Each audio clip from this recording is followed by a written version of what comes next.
My name is Andrew Chung. I'm a principal with Lightspeed Venture Partners. As you probably know by now, we're one of the sponsors of the event, and we're a global venture capital firm with $2.1 billion under management and recently closed on an $800 million fund.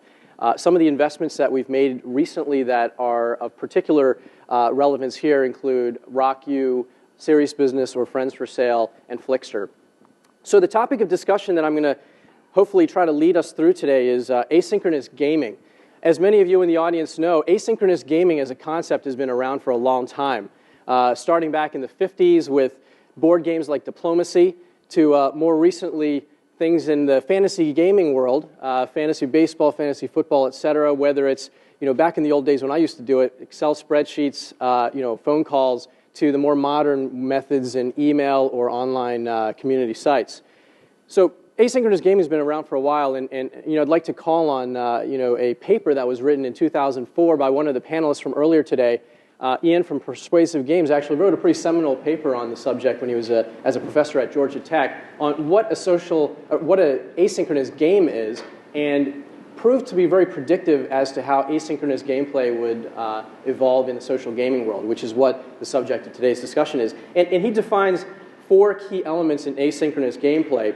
Number 1, asynchronous games support multiple players playing in sequence, not in tandem. Number 2, they require some kind of persistent state which all players affect and which in turn affects all players. Number 3, breaks between players are the organizing principle of asynchronous gameplay. And last but not least, asynchronous gameplay need not be the defining characteristic of the game. So with that context, we're going to launch into a discussion to talk about how that has evolved in the context of social gaming and hopefully generate some provocative discussion. So with that, I'd like to have each of the panelists briefly introduce themselves and the company. We've got a very distinguished group here, each of whom could be a keynote in and of themselves. We have Shervin Peshawar from CEO of SGN. We have Siki Chen, who's the CEO and founder of Serious Business, or Friends for Sale. We have Blake Kamajri, founder and VP of Engineering of Mogad. And then last but not least, Mike Sego, who's founder and developer at Fluff Friends. So do you want to kick things off? Sure. Thanks. I'm Shervin, founder and CEO of SGN. Really happy to be here. These guys are some of my favorite developers and entrepreneurs in our space, and this is amazing seeing this crowd here. The beginnings of this space, the crowds were very small, and it's good to see the excitement that social gaming has generated. We're basically right now building what I call social games 2.0. The games of the first generation of social games in the platform, especially the Facebook platform, were very simplistic, and that's our main focus right now. We're recruiting the top gaming people we can find in the gaming world. We've reached a scale of about almost 50 million installed users on Facebook, and between 800,000 to 1 million daily actives. Pushes about 1 billion page views a month, and we open up our network and have about 105 independent games on our network today. I'm Siki Chen. I'm the founder and CEO of Serious Business. So we have one application right now. It's called Friends for Sale, around 750,000 daily active users. As a company, what we do is we are a game studio producing social games on social platforms. And what a social game, the defining characteristic of what a social game is to our company is that can you envision the game working off a social platform without a social graph? In many cases, the games we see now won't. Like things like Pack Rat, things like Friends for Sale, or Mob Wars, or Parking Wars. Those are all games that you can't really even imagine having it successful in any other place other than social network. So those are the games we're interested in, and those are the games we will continue to build. My name's Blake Kamajri, and I originally, cut my teeth working in Facebook on the Causes application with a fantastic team there. So they're doing really, really well. I'm proud to have been a part of that. And you can actually see some of the influence of game mechanics within the Causes application. It's a little bit more subtle, and I guess it's dressed up all for good. So it may not be as evident to a lot of people. After that, I created the Monsters applications that you've probably seen, which are zombies, vampires, and werewolves, and all that sort of fun stuff.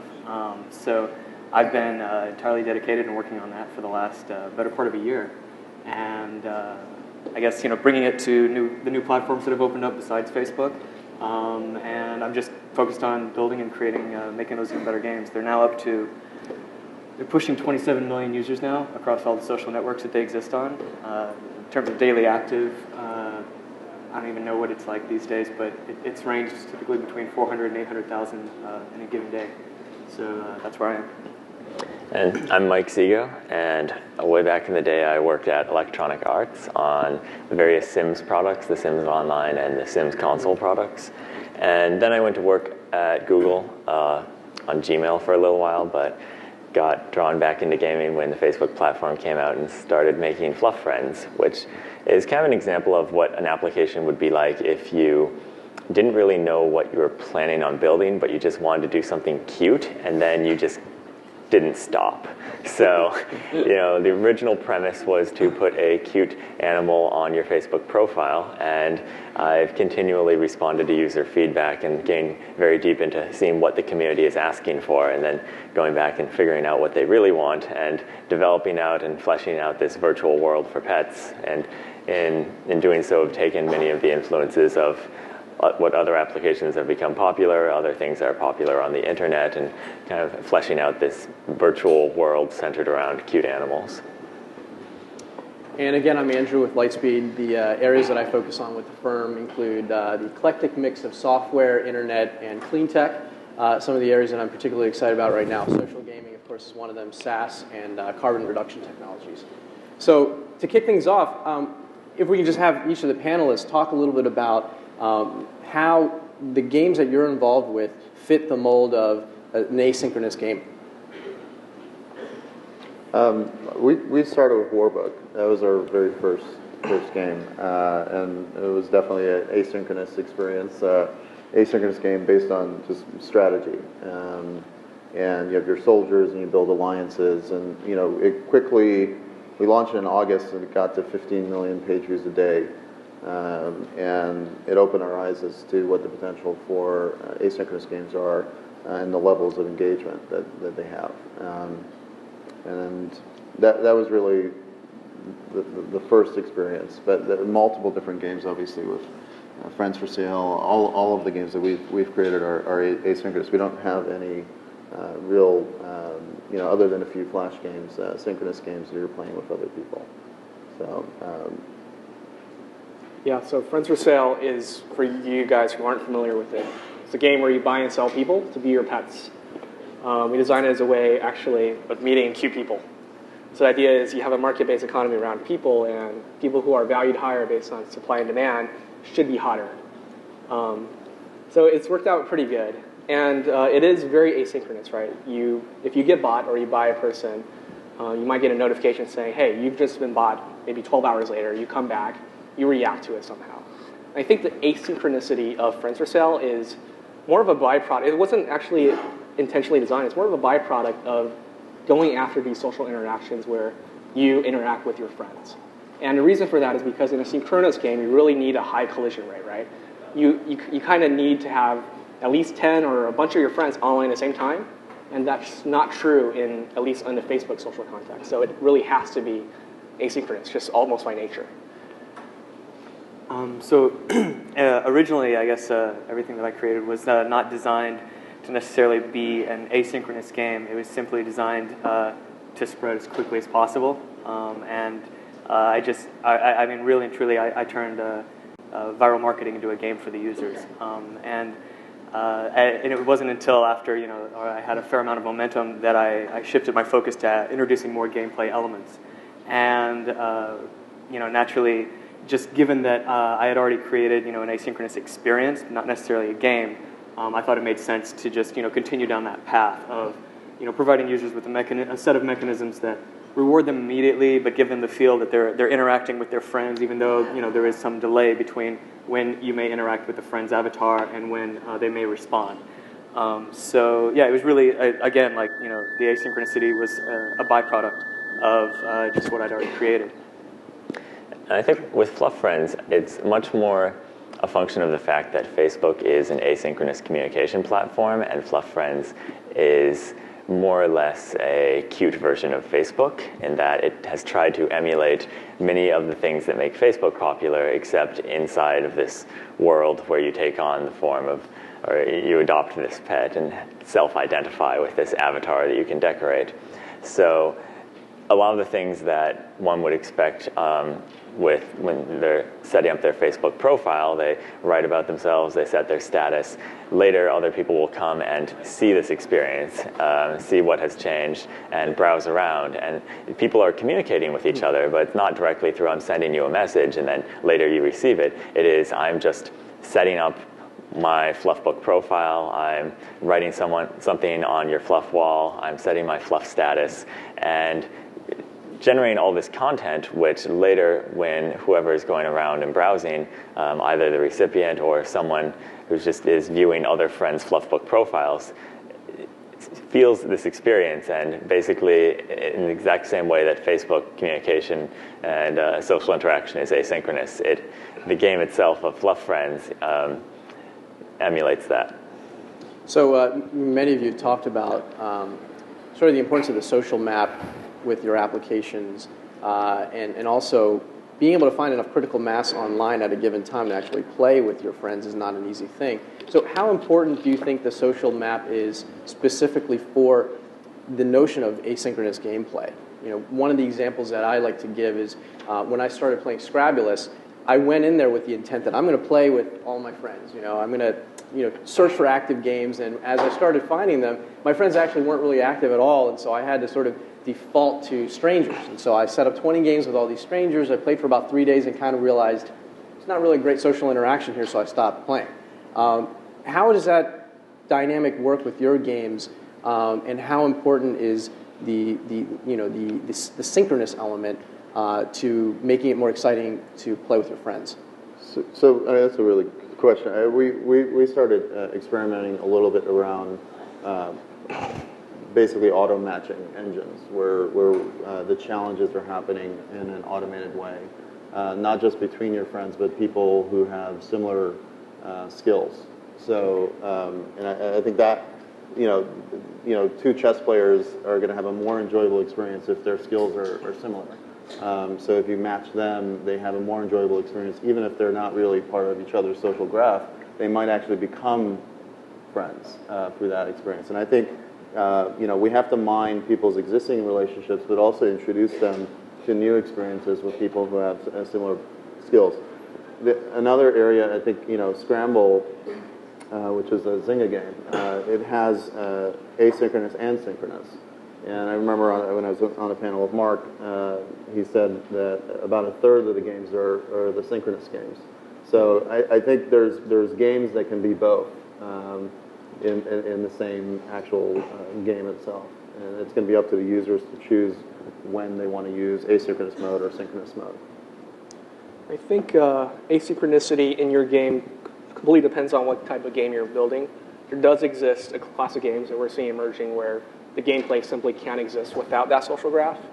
And if you're taking full advantage of that social graph in the sense that your core gameplay is about you playing with your friends or interacting with your friends as part of that gameplay, where parking wars, you're parking on your friends' spots, or pack rat, you're stealing your friends' things, then it almost has to be asynchronous because your friends just aren't going to be online that often, as Andrew saw with Scrabulous. We had an app before, actually I did, when the platform first came out.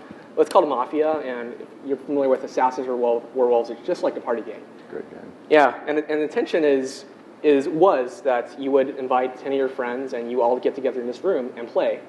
And that didn't work because it was just impossible to get 10 of your friends together at the same time playing.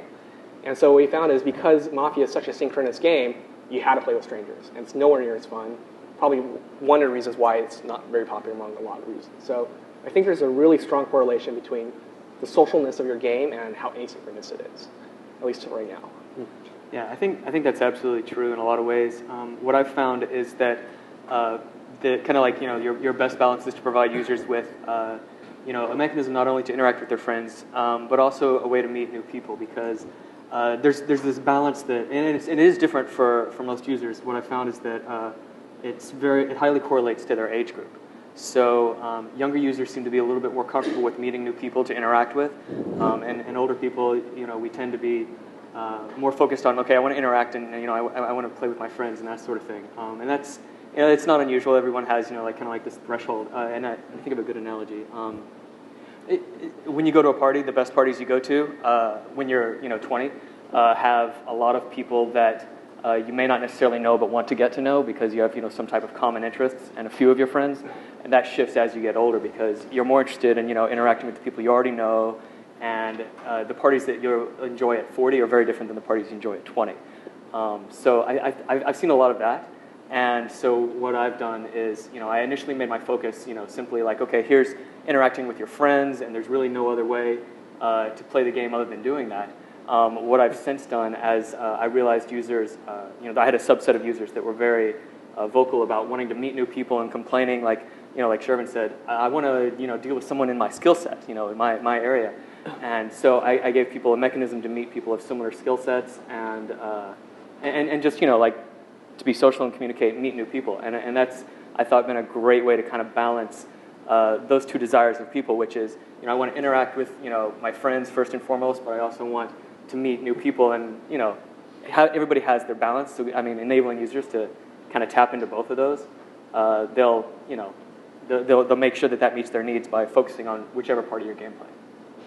And I think this idea that you're hitting on of using the game as a way of meeting new people who are also interested into the game is something that's exceedingly important for Fluff Friends, because Fluff Friends is a bit of a niche app. Not everyone in the world is super excited about having a cute pet as an avatar, but the people who are super excited about it are going to have way more fun when they're interacting with other people who are also super excited about it. And this way for users to be able to meet each other and then kind of obsess over the community of how much should a golden rhinoceros really be worth, or is it a good trade if I trade my pink unicorn for a blue unicorn, which is a terrible trade, but as you should all know. As you should all know. But the types of people who really get into the mindset of the game and get into the community end up having tons more fun when they're interacting with each other. And so I direct users, anytime there's like a question that could come up, direct users to the user-to-user forum,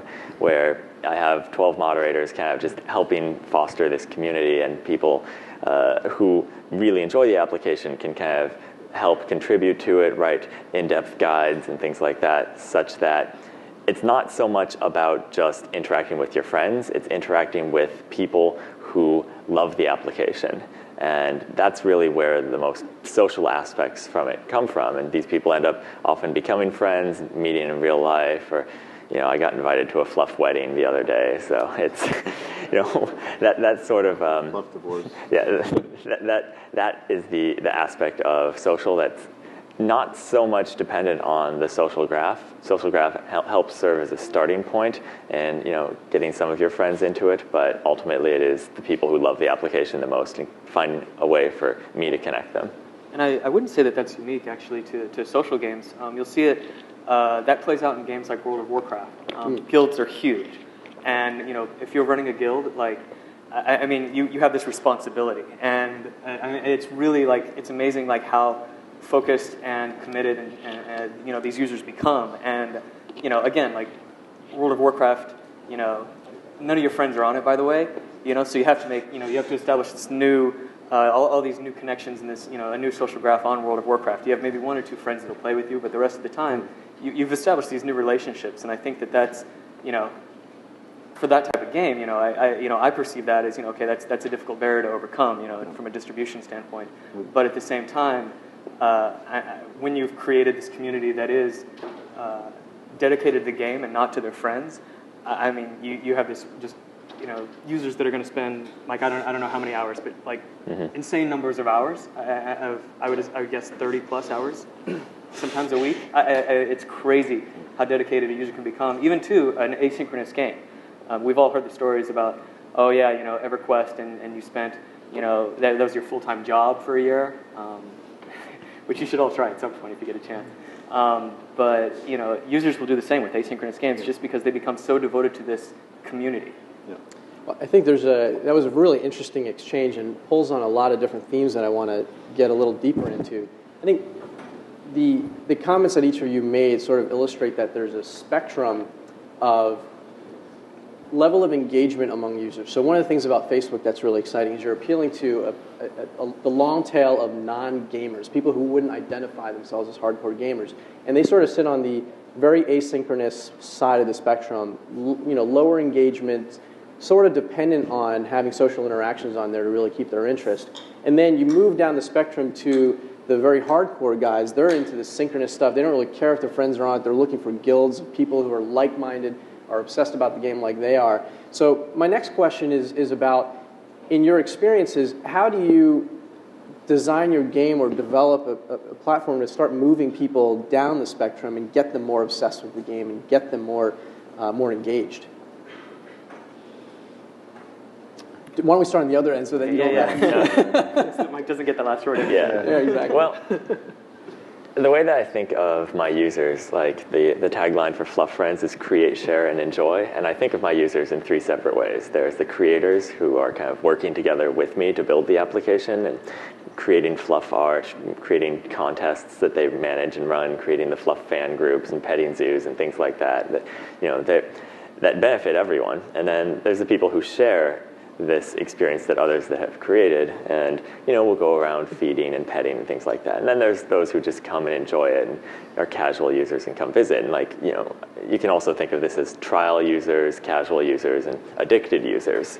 And pushing people up this scale, I've found, is not something you can really do with by doing more of the same or by adding just incremental changes on top of what you already have. Like every day I release a new decoration, and you can imagine that decoration number 293 wasn't as exciting as decoration number 5 when I was releasing a decoration last year. So basically what I try to do is change the game up, where I introduce something completely new and different that hasn't been there before, which might appeal to one of these people on the lower end of the spectrum, and ramp them up into getting more interested in the application overall. And then once they have gotten to that stage, then they'll take the time to ideally explore some of the things they weren't exploring as much before. And this is generally done with contests and events. One of the most popular ones was the Easter egg hunt in March, where pretty much you can spend an infinite amount of time going from fluff book to fluff book trying to find these colored Easter eggs. And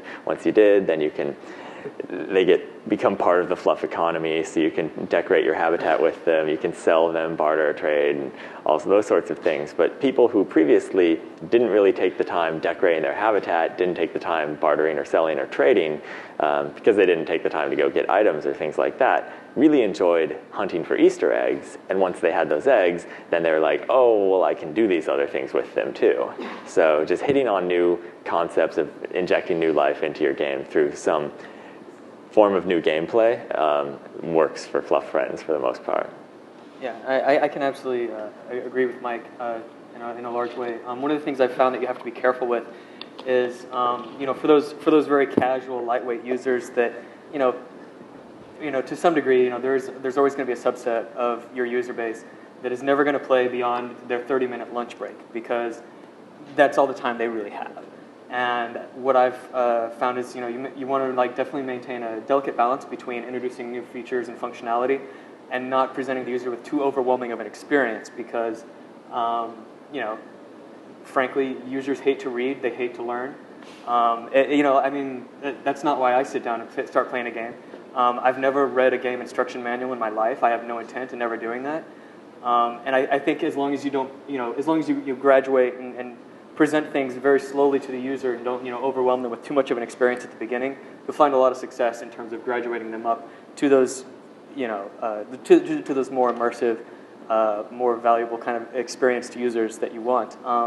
But I think there's absolutely nothing wrong with always maintaining your game in such a way that, hey, if you really do want to play it 30 minutes a day, nothing more, or 5 minutes a week, hell. I mean, nothing wrong with maintaining that experience in such a way that users aren't discouraged from doing so. I think there's a lot we can learn from traditional MMO designers about getting novice users to become hardcore. Things like leveling and saying, hey, if you make this next level, you're going to unlock this shiny thing or shiny new feature. It makes the game more complicated, but you're eased into it.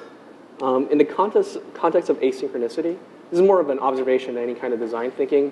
But if I look at the activities our hardcore users undertake, meaning the guys who like customize their user profile to be a pet shop, and they have like really cool Photoshop graphics of their pets available for sale and prices and things like that. The activities they tend to undertake tend to be synchronous things, meaning that they tend to like really look at our real-time list of people currently on sale, and they immediately, like, along with 20 other people, try to bid up this pet 20 times within a minute. Or they go to the chat room and they say, buy my pet, and chat room is something synchronous. Or they go to the review board and try to advertise their pet. And those are really hardcore people. And we also have another population, a much larger population of pretty casual players who are just perfectly happy coming back whenever they get bought, and if a pet gets bought for them, buying them back. And that's really asynchronous. So I think there is also a correlation between people who are hardcore and synchronous gameplay. I mean, my general comment on this is that I think I've said that the first generation of social games are incredibly simplistic, and the platform was so viral that it was a lot easier at that point for games and apps in general to grow. But it behooves all of us to really invest in content and in really high quality production. One of the reasons we're recruiting so heavily for amazing gaming producers and so on is to build a great social gaming company. There has to be much more thought in the actual design of the games, and that's really the thing that the reason I'm not getting much sleep lately is we're staying up basically designing what we're calling social games 2.0, and I think where you're going to see very high levels of engagement, much richer content, greater stories, and it's going to be increasingly difficult for independent developers. This is just to succeed within these platforms without that kind of investment. And the only, one of the companies that's basically exemplifying that, other than the ones that obviously I can't talk about that we're creating, is Playfish. If you look at the new games that Playfish has come out with, their engagement levels are high. They're growing faster than any of the games have ever grown before in the platform. So that proves that the platform is ready for this type of investment. And I call on all of you who are interested, and especially from the gaming world, to work with all of us and really kind of take it to the next level. Sure, I think you make a really good point there, and also just dovetailing back to an earlier comment you made about figuring out ways to combine asynchronous and synchronous gameplay. Maybe you and the other guys also can talk a little bit about what are some of the elements of this social gaming 2.0, and is there a way to combine sort of the asynchronous and synchronous gameplay in a way that makes sense to, again, pull these guys in and make them more obsessed and turn them more into gamers? Yeah, I mean, if somebody creates an amazing synchronous game that multiple people can be playing together on Facebook and that can do it at scale, it's going to succeed. There's no reason why Facebook and other social platforms are going to remain only asynchronous. It's going to be a mix of asynchronous and synchronous modes within the games. I don't think there's going to be any kind of looking out in a year. I think our market's going to look very different than it is today and than it did 6 months ago. It's as an entrepreneur, this is one of the fastest evolving spaces that I've ever experienced, because things are happening almost on a daily 24-hour cycle in terms of user behaviors. That's why I think we're investing so heavily into analytics and kind of learning about what types of games people are playing, and going back to this idea. I think engagement is tied to the multiple levels of relationships. We begin with your friends, people who you know. Then you have your gaming friends and affinity based relationships. And the richer those relationships are, whether it's someone you know or someone you've never met, the more engaged you are going to be in the actual story. And I think Fluff has done that very well. But when you get to skill-based games, the problem is that there's an upper limit to the top players' skills. They're effectively the same skills. So if you match them against each other, that's great. But if you match them against someone who's 3 levels below, they're going to get discouraged and not come back again. So there's these gradients between engagement that's really important. But again, I think the next generation of these games is going to tie all of these pieces together. Any guys want to add to that? Yeah, I think there's always going to be room for, the asynchronous experience that users are going to really enjoy. I mean, simply because some people, they're just absolutely not interested in, a more immersive synchronous experience. I think some of the more interesting things I've seen thus far, one of them that I thought was really cool was Ghost Racer, which, if you guys aren't familiar with, it's a Zynga game, right? Mm-hmm. Yeah, okay. And what they have happening is there's this little Flash client where you race your car around a track, right? And it actually records your race, and then your friend can come along the next day, the next week, whatever else, and say, oh, I want to race Blake, right? And you've got this little ghost image of my race, and it presents you with an experience that feels synchronous. It's kind of like, I thought it was a really interesting merging of these two worlds of okay, technically this is an asynchronous experience, but it feels synchronous, and I'm doing it with my friends. It was this really interesting marriage of, these different experiences and concepts, and I haven't seen anyone else really push down that path. I think it has a lot of potential, though, and I think it's definitely very interesting. Personally, I could only spend so much time with the arrow keys on racing a car. It's a little bit difficult. But I thought the concept was great.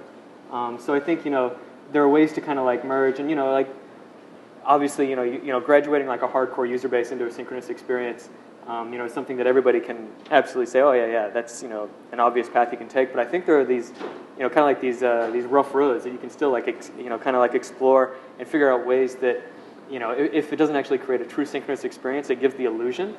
And I mean, I found it just as good. I was swearing up a storm at my roommate because he was kicking my ass in this game, and he was not even home. He wasn't even playing, but it was just what he had done 2 days ago. So that's just as good to me. And I think just what I've noticed is different users like different types of experiences. And if you can give both of those experiences in a meaningful way, then both will work, whether it's synchronous or asynchronous. So in a lot of ways, Fluff Friends doesn't give you an enormous amount of things to do. I mean, it does relative to simple Facebook apps, but it doesn't relative to serious games because you can pet Fluff Friends, you can do some fluff races and decorate your habitat, and that's more or less it. And so the users are the ones who have to provide the fun, and Fluff Friends is the coffee shop. They provide the conversation.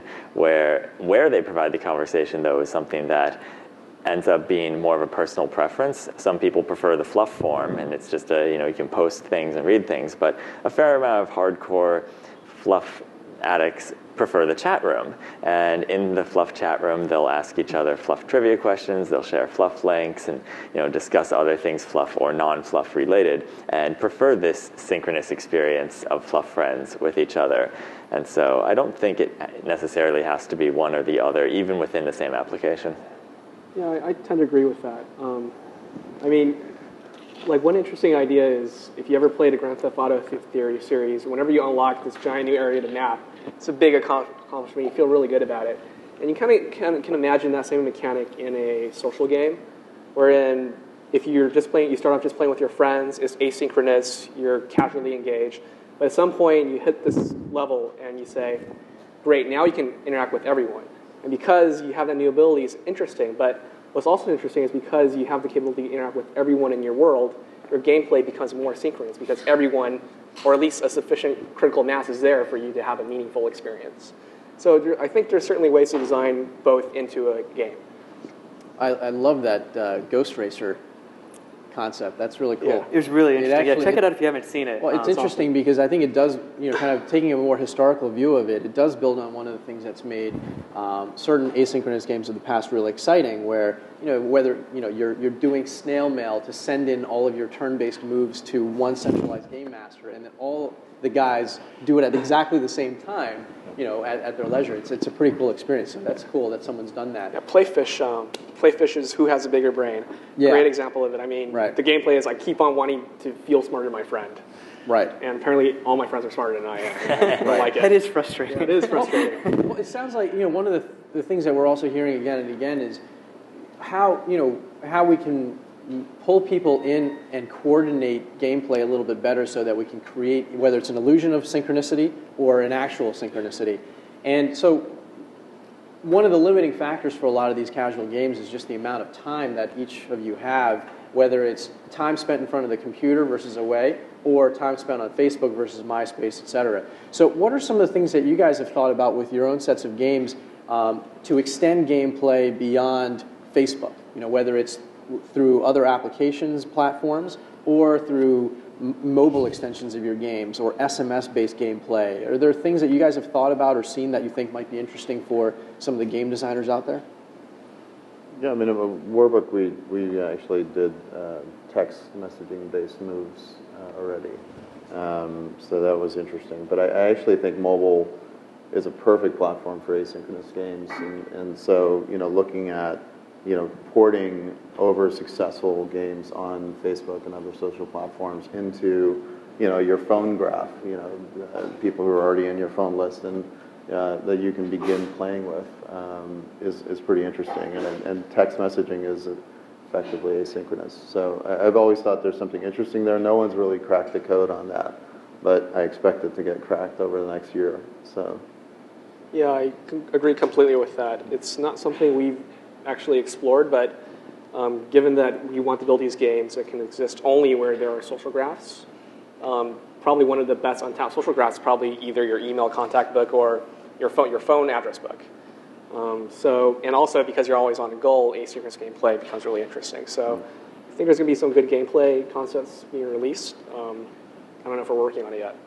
Yeah, I mean, I'm absolutely in agreement. Like, mobile's this great platform. I view it right now as this opportunity for extending gameplay into the mobile world.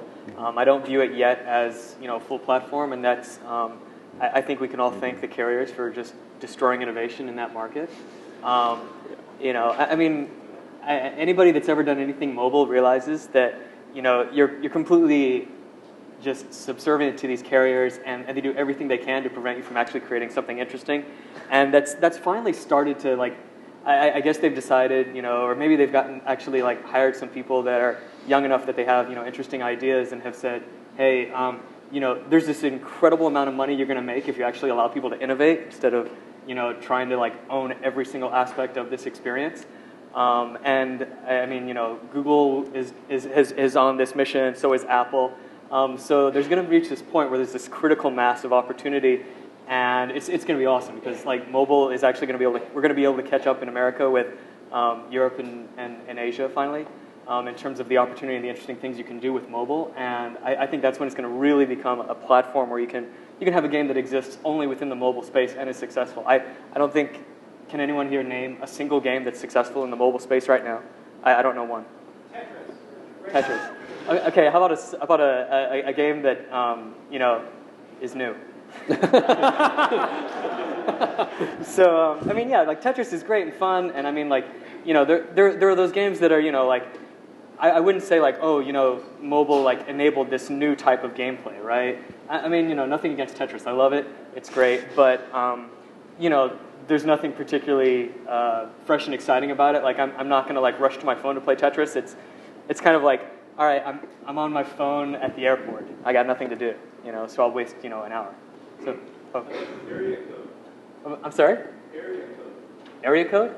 Yeah, check it out. Okay, I'm not. Okay, I haven't seen it yet. It's his game, I think. Okay, yeah, I probably, like, there's probably, like, people that are, like, in the, like, mobile gaming space right now that I just insulted. I didn't mean anything, like, personal by it. I'm more just biased against the carriers because I think it's such a cool opportunity, and every time I've looked at it, I've been discouraged because it's like, okay, you know, I could do something interesting, except, you know, Verizon is pretty much making it impossible for you to do with anything on a Verizon phone. And, you know, then you're like, okay, well, I'll just do, you know, AT&T phones, and you find out the same thing there with Singular, and, you know, they've got their own set of rules and limitations and that sort of thing. I think your service just got canceled, by the way. And, yeah, right? So, but yeah. I think what I'm saying is if innovation through social games, if they begin noticing all of these text messages coming from Warbook or Friends for Sale or Fluff, or, you know, you're petting your Fluff through a mobile phone, etc., and that happens through ways that you don't have to have a direct deal, right? Yeah. They'll change, and I think they are changing. I think, yeah, like, there have been enough services that, you know, like, where the mobile world is an extension to that service, right? And finally, like I think they're starting to come around and say, hey, we can make way more money by not being jackasses. So. Yeah, I mean, platforms can kind of just creep up out of nowhere, even unintentionally, because here SMS is to send messages, but now it's this platform for gaming, and it's already being used. And MySpace let you paste HTML, and it became the platform for widgets. And so, as phones just open up simple capabilities, the first people to take advantage of those will be the ones who can kind of own those platforms. And the question is how much of an opportunity that is versus other platforms that are already available. And the answer on the one-man Fluff Friends development team has always been to focus on Facebook. Well, one of the things from the investor's perspective is that we do feel like there is going to be a second win for a lot of mobile app development because, I think Blake said, a lot of the mobile apps that have been out haven't fully taken advantage of the fact that it's a mobile device, and so you're creating new types of gameplay mechanics around that. With a lot of the stuff, around GPS and location-based stuff, and overlaying this whole social gaming, asynchronous gaming elements to that, I think it'll be a pretty interesting time to, I'm a big iPhone fan, and just taking a look at what's going to happen there is pretty cool. Now, you guys have been agreeing a lot during this panel, and, we're not controversial enough, so I know the one thing that hopefully all of you guys differ on disagree. is from a platform perspective, Mike, you're very Facebook focused. Some of you guys are obviously spreading your wings across. What's your thinking there? I mean, is it important to be able to create a larger mass of users that can be synchronous by extending gameplay and making it compatible across the different platforms online? I think analytics is so important for driving, just understanding. My number one thinking is around engagement, and it's a lot. And Mike, from the very beginning, has talked about engagement at different panels that I've seen him on, and he talks about the love that the users have for a game. And I think as long as we stay focused on that, this idea of aggressively trying to grow on MySpace and High Five, and we have to do that, and we are building games for all the different platforms.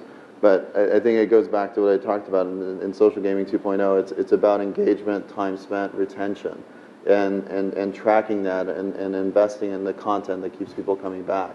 And as long as you do that, it's going to grow on every single one of these platforms.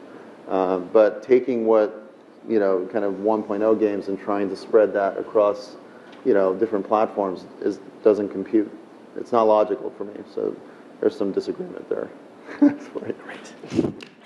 Well, I think certainly there's some risk mitigation you can make by investing in these other platforms. I think it's very interesting to reach new audiences to some extent, and I also think because really and truly probably everybody in this room has a MySpace account, a Facebook account. You probably have an Orchid account, which you never visit. You probably have, let's be fair, let's be true, all right.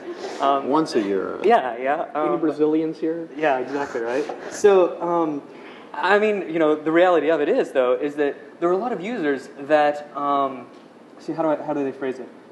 They refuse to leave a given social network because all their stuff is there, all right? That's kind of the expression I've had. I can't even tell you how many times I harassed friends because I was, living my life just focused on creating all this Facebook stuff. I was like, you got to go check out my work. Come on, it's so cool. I'm proud of it. And they're like, well, all my stuff's on MySpace. They just absolutely refuse to leave, no matter what. And I think that there's no way to reach that audience without expanding onto these new platforms. It doesn't matter if which social network is quote unquote bigger, better, that sort of thing.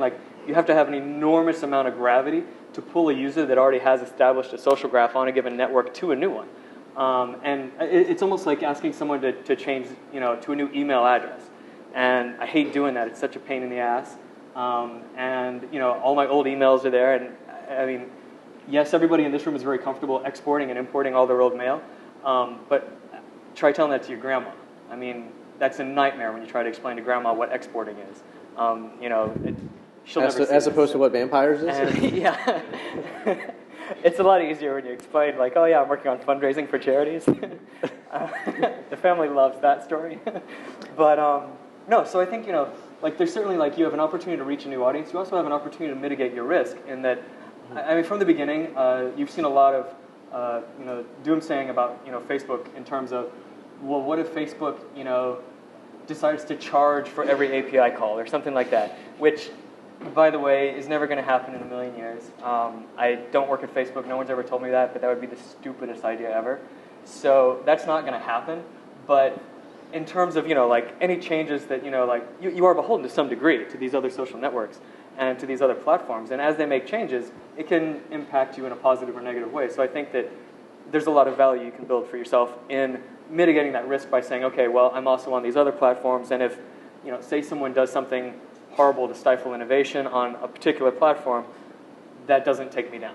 That doesn't take me out completely. Mm-hmm. So that's where I think that's more interesting. And I mean, the reality of it is, though, none of those platforms are going to completely shoot you in the foot, but maybe it'll just help you sleep better at night. I think the decision whether you want to be on platforms other than the default one, which is Facebook, is really dependent on your resources available. I actually disagree with Shervin a little bit in that I think these games can work just as well on other platforms. You do have to adapt to the obvious differences like geographical and the fact that platforms like Bebo and MySpace don't really necessarily have a real identity attached to it. But then again, if you had an infinite amount of resources, you could be everywhere. You probably don't. With a finite amount of resources, you definitely want to be on Facebook. It's the most viral. It's the easiest to develop for because open social is really terrible, and we've been trying. So it's awful, just awful. And I think ultimately it just kind of depends. Can I just disagree with him more? Sure. Look at all this disagreement. You've asked us this is to awesome. feel like a CNN show or something. But, so, I mean, one of the lessons I've learned over, building different companies is it takes just as much energy to run a restaurant as it does to build $1 billion company. So it's more of a choice of the resources that you put into it, and what I'm getting at is, I would rather spend a lot more resources building incredible games. And even if that takes longer, and games, Social Games 2.0, that rather than just spending resources porting over the 1.0 versions, that's my, as a founder and CEO, that's my own decision. And it might be wrong, and yours might be right, or vice versa. No, actually, I think we're agreed on that. Yeah, but it's just a matter of resources and deciding, okay, if I could create an incredible game versus take an old game and try to port that over, how am I going to use my resources? No, I think that's. I think we're completely in complete agreement, right? I'm saying we have limited resources, and given that open social is a terrible platform, it makes sense to make a really good game on the one that works the best, which is Facebook. Yeah. Well, I was just going to say that it kind of depends for me on what your goals are, and if your goal is to try to reach absolutely everyone in the entire world, then you will try to develop for every single platform as it comes up. You'll try to have your separate website that links into every platform. And, at that point, just being able to touch every person in the world needs to have something deeper behind it, because there needs to be the meaningful experience of why you want to reach every user. And, for me at least, I've realized that I don't need to reach everyone. I just need to reach the people who are going to really love Fluff Friends and ensure that their experience is not harmed because I'm going out and trying to find people who may or may not like it. And if I know that if I'm spending another week making Fluff Friends 10% more fun, then that's kind of like a sure thing bet. If I spend a week trying to develop a MySpace app that goes nowhere, then Fluff Friends on Facebook is 10% less fun. So there's just trade-offs and goals that you have to go after.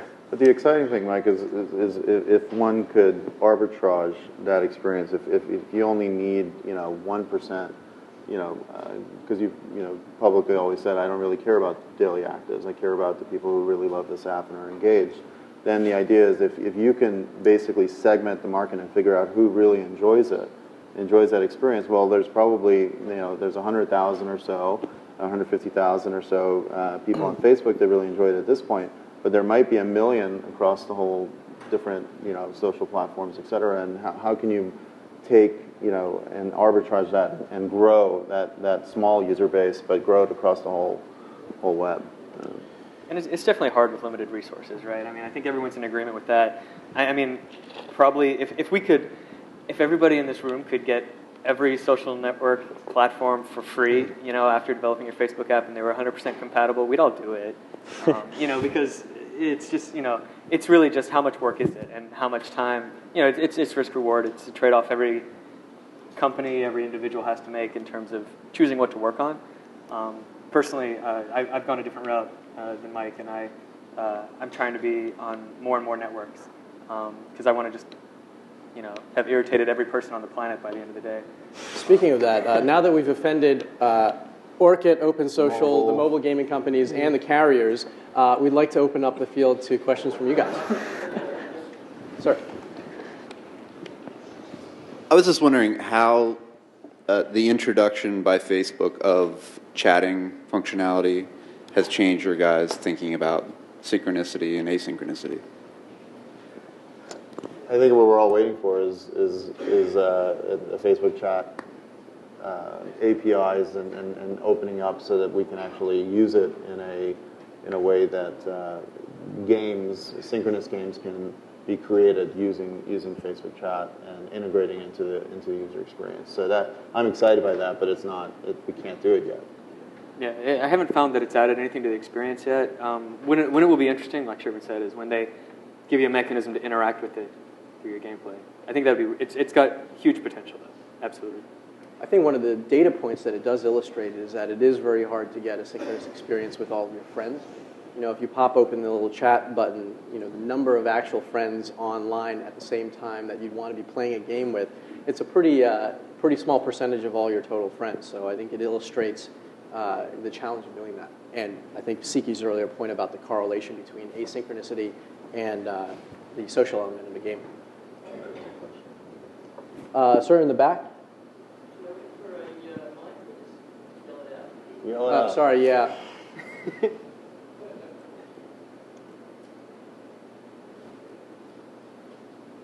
Thanks. I just wonder if you've seen any evidence of a gender divide along the synchronous for the guys and asynchronous for the girls, and if so, what might that be based on?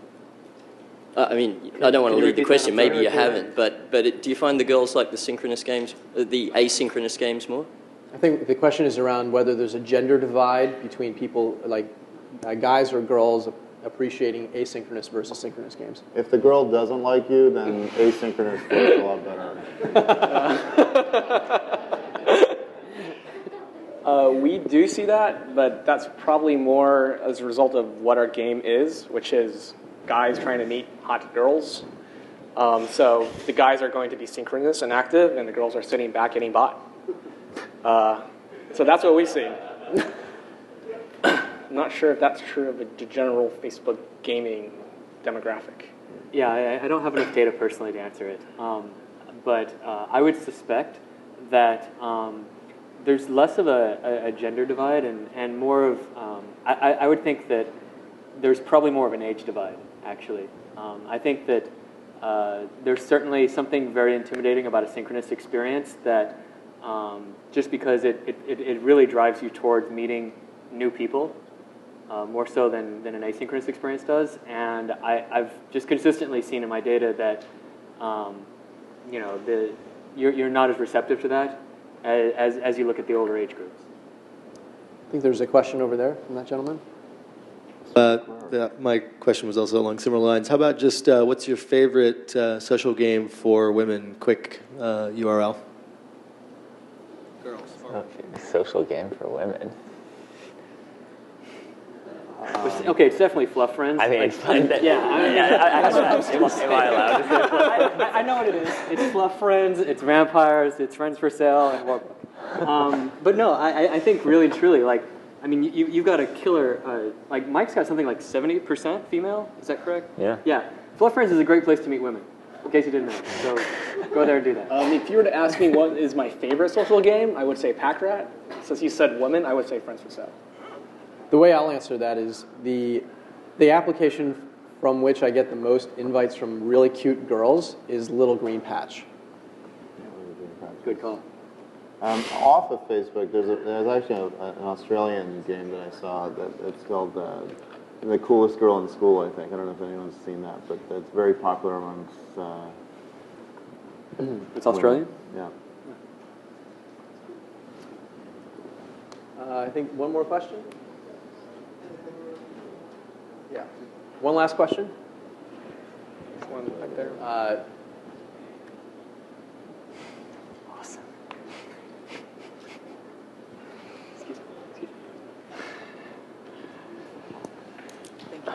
Hi, I know there have been a lot of changes in the Facebook restrictions and now MySpace, the new platform. I'm wondering lately, with all the crackdown on notifications, how you see that affecting the social gaming and especially asynchronous social gaming, now that we can't message people as much or we have to be very careful about what we say.